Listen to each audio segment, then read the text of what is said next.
जय माता दी दोस्तों। मैं हूँ अर्चना तिवारी। स्वागत है हमारे चैनल ज्ञान की बात विद अर्चना चिंतामणि में आप सभी लोगों का।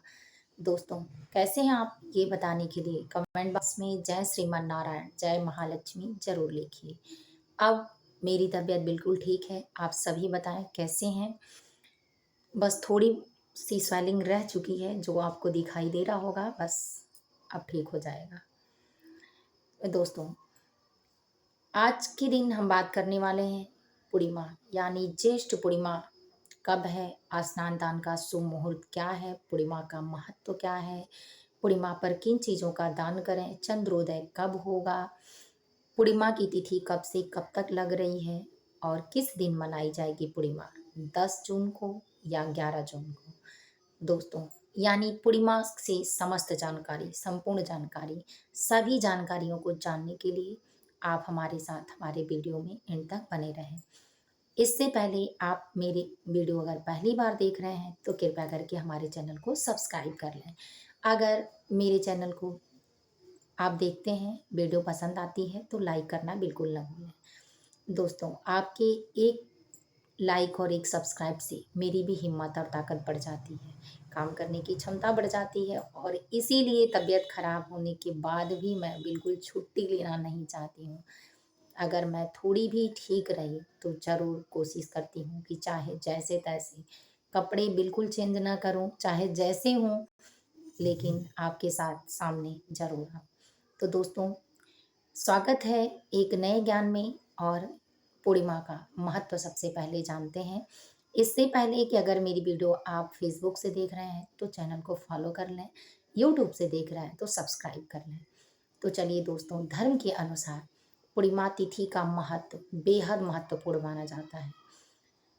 हिंदी महीने से तीसरा महीना ज्येष्ठ मास का महीना बेहद महत्वपूर्ण है हमारे शास्त्रों के अनुसार, क्योंकि ये गर्मी का मौसम होता है और इस ग्रीष्म ऋतु में जो मौसम है समर ऋतु का, समर सीजन का, इसमें व्यक्ति, जीव, जानवर, जंतु बहुत परेशान होते हैं गर्मी के कारण। आप भी अपने स्वास्थ्य स्वास्थ्य का बिल्कुल ध्यान दीजिए, क्योंकि हेल्थ इज वेल्थ। धन शरीर ही है और शरीर से ही धन है, लेकिन सबसे ज़्यादा महत्व धन नहीं शरीर रखता है। इसीलिए कपड़े का रंग मत देखिए, कपड़ा कॉटन होना चाहिए, चाहे जैसा भी हो आपके शरीर में फिट हो और आपके शरीर का काम करने की क्षमता जो है कॉटन के साथ कारगर होगी, तो आपको भी शांति मिलेगी। क्योंकि इस समय मौसम इतनी दिक्कत है कि लखनऊ में तो भयंकर गर्मी है, क्योंकि ये गर्मी 1 घंटे भी चैन से नहीं रहने दे रही है और धूप तो बिल्कुल कड़ाके का निकल रहा है, लोग बहुत परेशान हो रहे हैं। लेकिन फिर भी जैसे तैसे सब चल ही रहे हैं, क्योंकि एसी भी 2-4 मिनट 10 मिनट के बाद ही रूम गर्म हो जा रहा है, इतनी गर्मी है। तो चलिए दोस्तों, अभी इन बातों को छोड़ते हैं यहीं, फिर मिलेंगे नए वीडियो में अपना हालचाल और आपका लेने के लिए। अभी हम जानते हैं पूर्णिमा के विषय में। तो ज्येष्ठ मास की पूर्णिमा तीसरा हिंदी मास के महीने से पूर्णिमा है। पूर्णिमा का शास्त्र में बेहद महत्व जाना जाता है। कहा जाता है कि पूर्णिमा की तिथि पर को जो कोई धर्म कार्य करता है, पुण्य कार्य करता है, उसको धर्म शास्त्र के अनुसार, गीता के अनुसार, हमारे पुराण वेद के अनुसार, यानी 18 पुराण 7 शास्त्र के अनुसार पूर्णिमा की तिथि बेहद महत्वपूर्ण मानी जाती है। पूर्णिमा और अमावस्या पे जो लोग दान पुण्य करते हैं, स्नान का नियम, व्रत, उपवास, पूजा पाठ करते हैं, उनको अक्षय पुण्य की प्राप्ति होती है, अक्षय फल की प्राप्ति होती है, जिसका फल कभी क्षय नहीं होता। पूर्णिमा का व्रत करने वाले व्यक्ति के ऊपर पितृदोष बिल्कुल नहीं होता, क्योंकि पूर्णिमा की पूजा जो होती है वो पितृदोष में से राहत मिलती है, यानी पितरों को भी जाती है सारे पूजा पाठ और आपके दान। कटकर 4 से 5 भागों में बँटते हैं गरुड़ पुराण के अनुसार, और वो सबको एक-एक प्राप्त होते हैं। जिसको जिसको भी प्राप्त होते हैं उससे आपको फल और पुण्य आशीर्वाद प्राप्त होता है। तभी आप पृथ्वी पर, या ये कहिए कि इस जन्म में आगे बढ़ते हैं, प्रोग्रेस करते हैं। इसीलिए कभी-कभी व्यक्ति को प्रोग्रेस करते देख रहे हैं तो ये भी देखिए कि उसका कर्म क्या है। तो दोस्तों, पूर्णिमा के दिन नियम है कि सुबह स्नान ध्यान करने के बाद पूजा पाठ, तो दोपहर के बाद सत्यनारायण भगवान की पूजा, शाम के समय मध्याह्न टाइम किया जाता है। लेकिन पूर्णिमा के समस्त नियम आप हमारे चैनल पर चेकआउट करके देख सकते हैं। तो आज हम पूर्णिमा के बारे में ये जानेंगे कि पूर्णिमा का इतना खास महत्व है। अब जानेंगे कि पूर्णिमा की तिथि जून महीने में कब शुरू हो रही है 2025 यानी हिंदी के महीने से ज्येष्ठ मास की पूर्णिमा। इसकी तिथि की शुरुआत 10 तारीख यानी 10 तारीख दिन मंगलवार को शुरू हो रही है। तिथि सुबह के समय 8:05 पर और 11 जून को दिन बुधवार को सुबह के समय 9:43 पर समाप्त हो रही है। तो दोस्तों उदया तिथि के अनुसार व्रत जो हम रहेंगे वो उदया तिथि यानी 11 जून को रहेंगे। अब जानते हैं दोस्तों कि आप पूर्णिमा के दिन चंद्रोदय कब होगा। तो अभी नियम के पूर्वक जानेंगे कि चंद्रोदय का टाइम रात्रि में 10:50 दिखा रहा है, यानी 10:50 पर चंद्रोदय का समय है। चंद्र को अर्घ देकर अगर कच्चे दूध से चंद्र देवता को अर्घ दिया जाए पूर्णिमा के दिन, तो कुंडली में चंद्र दोष जो होता है वो समाप्त हो जाता है। अब दोस्तों जानते हैं कि पूर्णिमा पर स्नान दान का समय क्या है। तो पूर्णिमा पर स्नान दान का जो समय शुरू हो रहा है वो 11 तारीख को यानी उदया तिथि के अनुसार 11 तारीख को सुबह में 4:02 से, और इसका समापन हो रहा है 4:42 यानी 42 मिनट्स पे।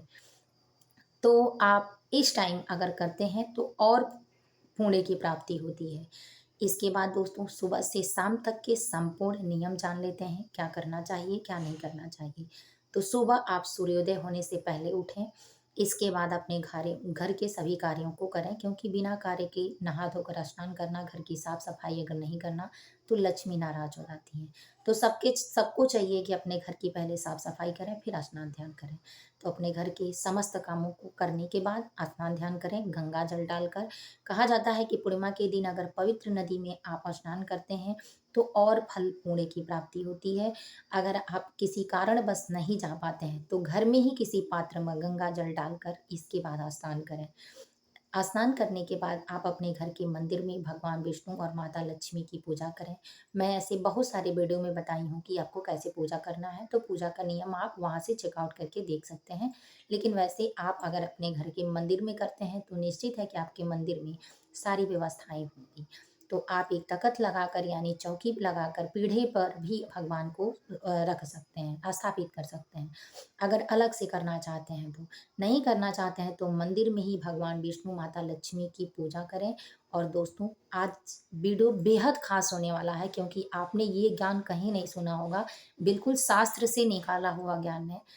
तो आप अगर इस दिन इन इन चीज़ों को माता लक्ष्मी पर जो मैं बताने जा रही हूँ, मेरे साथ वीडियो में एंड तक बने रहें, तो ज़रूर जानेंगे आप कि अगर मेरे बताई हुई इन चीज़ों को शास्त्र के अनुसार आप माता लक्ष्मी को अर्पित करते हैं, भगवान विष्णु को, तो क्या-क्या लाभ आपको होने वाला है। इस तरह से आप पूजा करें। पूजा के दिन, पूर्णिमा के दिन कहा जाता है कि अगर आप इन चीज़ों का दान देते हैं, जैसे कौड़ी, कमल का फूल, शंख, अक्षत, इन चीज़ों का आप दान देते हैं तो माता लक्ष्मी बेहद प्रसन्न होती हैं और आपके घर से दरिद्रता हमेशा के लिए भाग जाती है।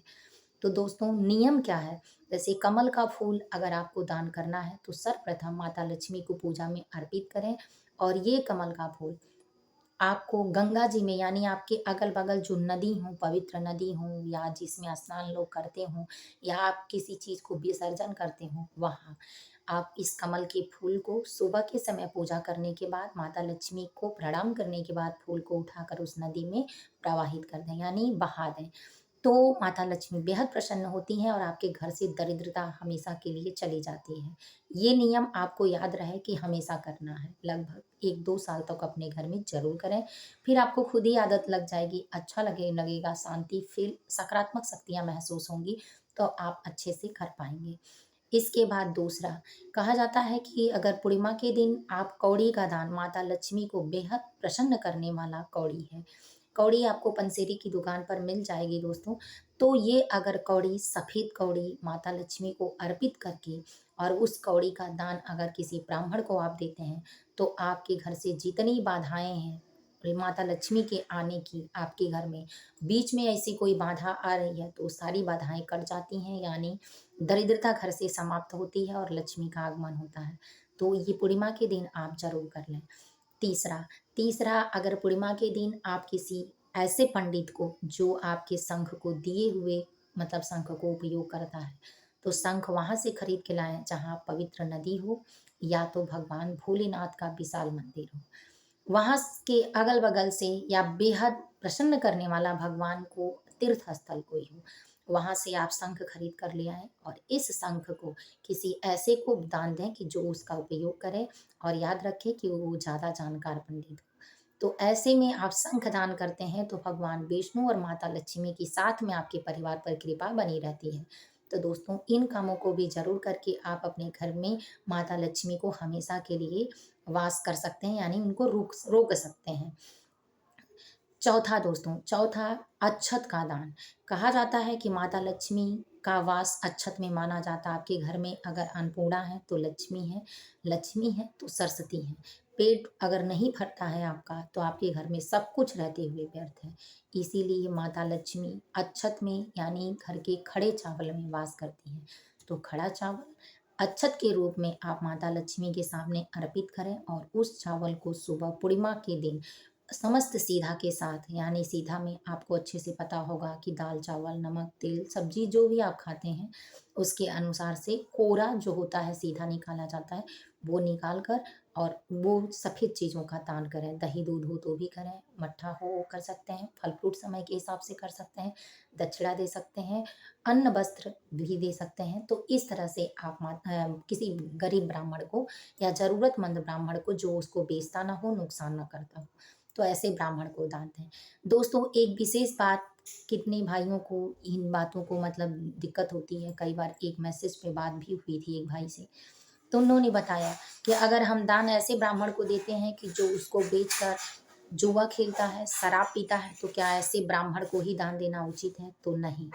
शास्त्र कहता है कि भूखे जो शूद्र होते हैं उनको दान दे दो, लेकिन अघाए हुए यानी जिसके पास सब कुछ हो और वो ऐसा करता हो, उसको दान मत दो। तो दोस्तों, जो ब्राह्मण आपका दिया हुआ अन्न खाता हो, आपके पैसे से अपने घर की ज़रूरत की चीज़ें लाता हो, उसके बच्चे पढ़ते हों, ऐसा दान ज़रूर करना चाहिए। लेकिन जो ब्राह्मण आपकी चीज़ों को फेंक देता हो या ऐसा है कि वो उससे बेचकर कुछ गलत उपयोग करता हो, तो उसमें आप भी पाप के भागीदार बनते हैं। तो ऐसे ब्राह्मण को दान न दें, ज़रूरतमंद को दान दे दें, नहीं तो यही चीज़ उठाकर किसी मंदिर के अगल-बगल भिखारी रहते हैं, उनको दे दें। अगर वो भी नहीं आपको मिलते हैं, तो गाय को खिला दें, चील कौओं को खिला दें। ये महादान आपके दान में जाएगा। तो ये नियम ज़रूर कर लें। इसके बाद दोस्तों, शुभ मुहूर्त आपने स्नान दान का सुना, तिथि कब से कब तक लग रही है ये सुना, चंद्रोदय का समय सुना। अब दोस्तों, जानते हैं कि चंद्र भगवान की पूजा और माता लक्ष्मी भगवान विष्णु की पूजा जो लोग पूर्णिमा के दिन करते हैं, सत्यनारायण व्रत की पूजा करते हैं, उनकी समस्त मनोकामनाएं पूर्ण होती हैं। यहाँ तक कि आप इस चीज़ों को अगर मान कर करते हैं कि हे भगवान, हमारी पूजा स्वीकार करिए, हमारी मानवता को स्वीकार करिए और हम आपके व्रत उपवास को करेंगे, तो आपके घर में पूर्णिमा का व्रत अगर कोई बहू करती है, तो आपके घर से मैं तो ये राय दूँगी कि बेटों की जब शादी हो जाए, तो शादी के बाद बहुओं को और कोई व्रत करवाए ना करवाए, लेकिन अपने घर की संपन्नता, वंश वृद्धि को बढ़ाने के लिए और अपने पितरों की शांति के लिए नई बहू से पूर्णिमा का व्रत ज़रूर करवाना चाहिए।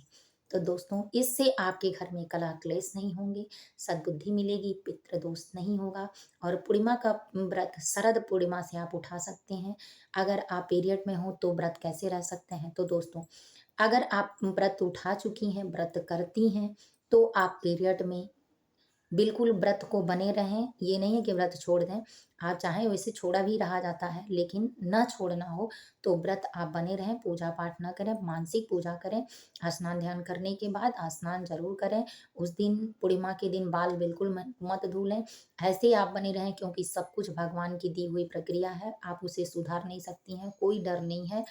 आप बैठकर भगवान का चिंतन, भजन, माता लक्ष्मी का दूर, मंदिर से दूर या मंदिर वाले घर में ना जाकर बाहर जहाँ रहें, वहीं से उनकी प्रार्थना करें और अब व्रत बने रहें उसी नियम से। शाम को मीठा भोजन करती हैं तो ज़रूर करें। परिवार का अन्य सदस्य कोई भोग लगा देता है मीठा का, यानी खीर और सारी चीज़ों का, तो ठीक है, नहीं लगाता है तो आप रेडीमेड मंगाकर अपने घर की अगल-बगल लड़कियों से, बच्चों से भी पूजा करा सकती हैं। अगर कोई नहीं करता है तो कोई बात नहीं है, आप व्रत बने रह सकती हैं और बिल्कुल आप मानसिक पूजा करके इस व्रत का पुण्य पा सकती हैं। कोई टेंशन नहीं है। अगर पहली बार व्रत उठाना है तो शरद पूर्णिमा से इस व्रत को करें या कार्तिक पूर्णिमा से करें। दोस्तों ये रहा पूर्णिमा का समस्त नियम और जानकारी। पूर्णिमा के दिन मीठा भोग जरूर माता तुलसी को का डालकर और भगवान विष्णु को, माता लक्ष्मी को जरूर करें। बस एक खास चीज याद रखें कि गणेश जी की पूजा में तुलसी दल बिल्कुल ना डालें। तो दोस्तों जानकारी कैसी लगी जरूर कमेंट बॉक्स में बताएं। माता लक्ष्मी भगवान विष्णु की कृपा सदा आपके परिवार पर बनी रहे। जहाँ रहें आप लोग सुखी संपन्न रहें। माता लक्ष्मी आपके अंग अंग में निवास करें, आपका घर परिवार सुरक्षित रहे। जय माता जी कमेंट बॉक्स में जरूर लिखें।